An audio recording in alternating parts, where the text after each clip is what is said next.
প্রত্যেক বাঙালির প্রিয় আলু সেদ্ধ এভাবে মেখে নাও।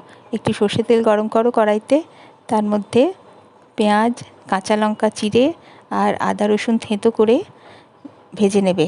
আগে আলুগুলোকে একটুখানি ম্যাশ করে নাও।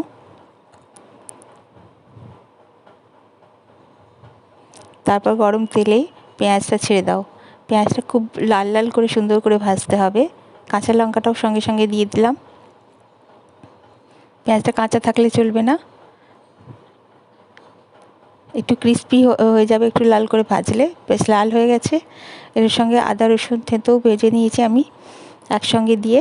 এবার আলুটাকে দিয়ে দিলাম এর মধ্যে, দিয়ে খুব ভালো করে একটা ম্যাশার দিয়ে ভালো করে ম্যাশ করে নিলে ভালো হয়। না হলে এর মধ্যে নুন দিয়ে একটুখানি মাখিয়ে নিয়ে একটু ঠান্ডা হলে সেটাকে হাত দিয়ে ভালো করে চটকে মেখে নিতে হবে।